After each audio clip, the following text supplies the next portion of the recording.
이런 상황에서 정말 고혈압 약을 평생 먹으면서 그리고 또 각종 대사성 질환이 시달리면서 평생을 사실 건가요? 안녕하셨어요. 지혜로운 정약사입니다.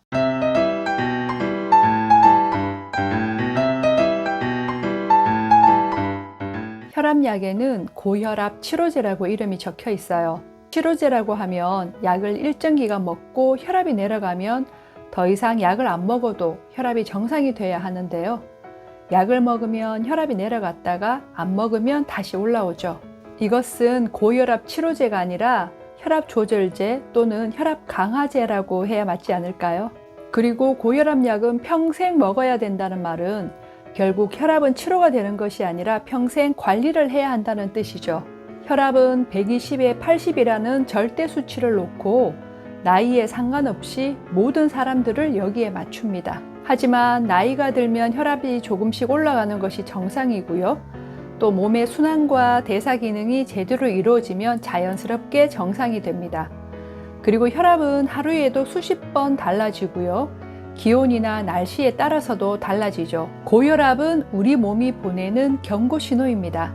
혈압이 높다고 해서 무조건 혈압약을 먹을 것이 아니라 왜 혈압이 올라가는지 그 원인부터 점검을 해야 하는 거죠. 왜냐하면 혈압이 올라간 그 원인은 무시한 채로 혈압만 이 혈압약으로 강제로 내리다 보면 평생 혈압약을 먹어야 될 뿐만 아니라 당뇨나 고지혈증과 같은 다른 대사성 질환도 연달아서 생기죠.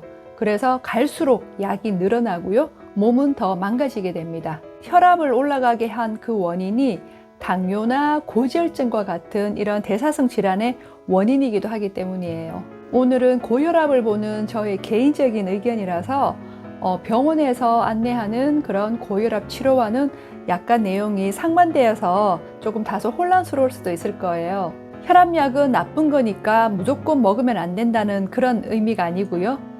혈압이 올라간 원인을 잘 파악을 해서 거기에 맞게 내 습관을 교정을 하면 혈압약에 의존하지 않고도 스스로 혈압을 잘 관리할 수 있다는 그런 생각을 말씀을 드리는 겁니다.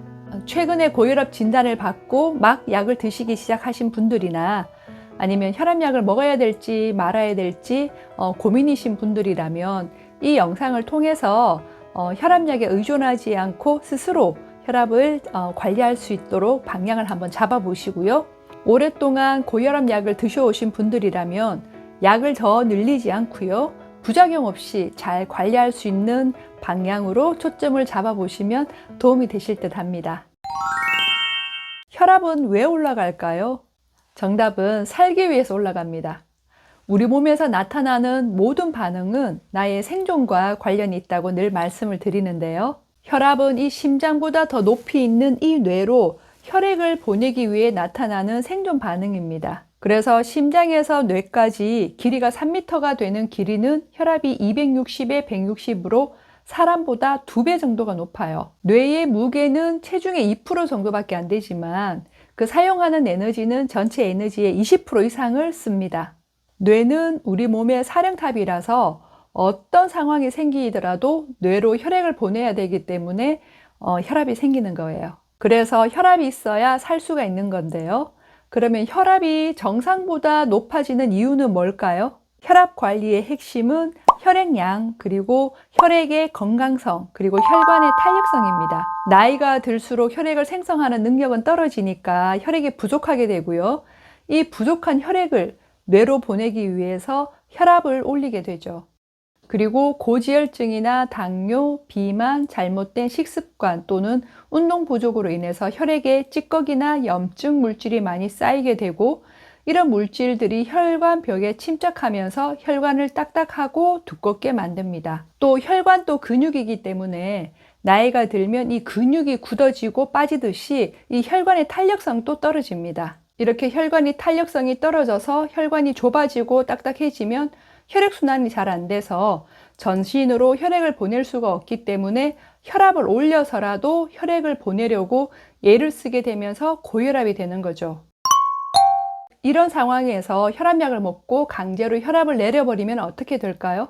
뇌와 말초로 혈액을 보내기 위해서 혈압을 올렸는데 이것을 억지로 내려버리면 말초로 혈액 공급이 안 되면서 팔다리가 저리고 기운이 빠지고요. 그리고 또 뇌로도 혈액 공급이 잘 안 되니까 머리가 멍하고 어지럽기도 하고 저혈압이 오기도 하죠. 혈압을 조절하는 데는 자율신경이 작용을 해요. 혈압이 떨어지면 이 혈압을 올리기 위해서 우리 몸은 교감신경이 항진되는데요. 정상적으로 혈압이 떨어져서 교감신경이 항진이 되면 괜찮지만 혈압약으로 갑자기 이 강제로 혈압을 떨어뜨려 버리면 이 교감신경이 과항진되면서 가슴이 두근거리고 불안하고 초조한 증상들이 나타나요. 이것이 고혈압약의 부작용입니다. 혈압약을 먹는 목적이 뇌졸중을 예방하기 위해서죠. 뇌졸중은 뇌경색과 뇌출혈이 있는데요. 혈관이 터져서 생기는 뇌출혈은 이 뇌졸중의 15% 정도가 되고요. 나머지 85%는 뇌경색입니다. 뇌경색은 혈관이 좁아지고 막혀서 뇌로 가는 혈액이 부족하게 되면서 뇌에 산소와 영양이 공급이 안 돼서 뇌세포가 죽어버리는 거죠. 그래서 뇌졸중의 주된 원인인 이 혈액 부족과 혈관의 탄력성을 개선하지 않은 채로 그 결과로 나타나는 이 혈압만 낮추기 위해서 그 고혈압약을 무조건 첫 번째로 선택하는 것이 바람직하지 않다는 것이 저의 생각이에요. 혈압 관리의 핵심은 혈액의 양과 그리고 혈액의 건강성 그리고 혈관의 탄력성이라고 앞서 말씀을 드렸는데요. 보통 스트레스를 받을 때 혈압이 올라가죠. 그래서 실제 혈관에는 아무런 문제가 없는데 스트레스로 인해서 혈압이 높은 분들이 많아요. 하지만 스트레스도 결국은 이 혈관벽을 손상시키기 때문에 이 스트레스를 관리하는 것이 혈압 관리에 있어서는 아주 중요합니다. 스트레스를 받으면 우리 몸은 이 스트레스에 대항하는 에너지를 만들기 위해서 부신에서 코티솔이라는 호르몬이 나옵니다. 이 코티솔은 에너지를 만들기 위해서 혈당과 혈압을 올리는데요. 만성적인 스트레스 상태에 놓이게 되면 이 코티솔이 계속 분비가 되면서 고혈압으로 진행이 되죠. 그리고 스트레스를 받는 것은 곧 열을 받는 거죠. 그러면 이 혈액도 열을 받아서 메말라 버려서 혈액이 줄어들고요. 또 이 혈액이 끈적끈적해지면서 혈관벽을 딱딱하게 경화를 시켜서 혈관의 탄력성이 떨어지면서 또 혈압이 올라갑니다. 그래서 혈압 관리에 있어서 가장 중요한 것은 이 스트레스를 잘 관리하는 거예요. 운동도 열심히 하고 식단 관리도 잘 하는데도 혈압이 높다고 하시는 분들이 있죠. 이런 분들은 스트레스로 인해서 뇌가 쉬지 못하는 분들이세요. 끊임없는 생각과 걱정과 고민들 때문에 혈액이 계속 끓고 메마르는 거죠. 하지만 스트레스는 이런 정신적인 것뿐만 아니라 신체적인 스트레스도 있습니다. 우리 몸은 이런 정신적인 스트레스와 신체적인 스트레스를 같은 것으로 인지를 해요. 과로나 수면 부족, 운동 부족, 그리고 나쁜 식습관, 술, 담배, 커피 등도 우리 몸에는 스트레스로 작용을 해요. 잠을 아껴가면서 과로하고 맵고 기름지고 자극적인 음식을 많이 먹고 또 운동도 안 하는 분들은 앞으로 고혈압 환자가 될 가능성이 아주 높다고 보시면 됩니다. 그리고 커피나 술, 담배는 모두 교감신경을 항진시켜서 혈관을 수축해서 혈압을 상승시키는 물질들이죠. 고혈압, 당뇨, 고지혈증을 삼고질환이라고 하는데요. 이것은 모두 이런 생활습관과 식습관을 바탕으로 생깁니다. 나는 매일 커피 마시고 술, 담배 하고 먹고 싶은 거 먹으면서 운동도 하기 싫어 하시는 분들은 평생 고혈압 약에 의존할 수밖에 없고요. 고혈압 약을 몇 년 먹다 보면 고지혈증 약을 먹게 되고요. 또 당뇨약도 먹죠. 갈수록 약은 늘어나고요. 이런 대사성 질환이 줄줄이 따라오게 됩니다. 요즘엔 수명이 길어지면서 이 혈압약을 먹는 기간도 늘어났어요. 여기에다가 젊은 고혈압 환자들이 많이 생겨가지고 20대부터 혈압약을 먹는 분들이 있거든요. 이런 분들이 100세까지 산다고 가정을 한다면 거의 80년 가까이 혈압약을 먹게 됩니다. 가장 많이 처방되는 혈압약도 그 역사가 3, 40년 밖에 되지 않기 때문에 이렇게 장기 복용에 따른 그 부작용에 대한 데이터가 아직 없어요. 그래서 향후에 이런 장기 복용이 이 건강에 어떤 악영향을 미칠지 아무도 알 수가 없는 거죠.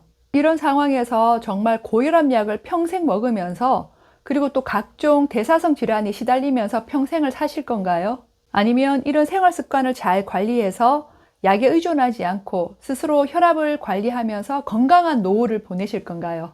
약 없이 혈압을 관리하는 방법은 너무 단순하고요. 누구나 다 알고 있습니다. 하지만 그렇게 하기까지 수고로움과 절제가 많이 필요하죠. 그래서 사람들은 가장 편하고 손쉽게 고혈압 약 한 알로 모든 걸 다 해결하고 싶어 해요. 하지만 이런 방법에 대한 대가는 스스로 책임을 져야 한다는 것을 꼭 기억을 하시고요. 고혈압에 대한 인식을 조금은 바꿔보셨으면 좋겠습니다. 오늘 준비한 내용은 여기까지고요. 지혜로운 종약사 다음 시간에 또 이 고혈압을 잘 관리하는 방법에 대해서 준비해서 돌아오도록 할게요. 봐주셔서 너무너무 감사드리고요. 고맙습니다.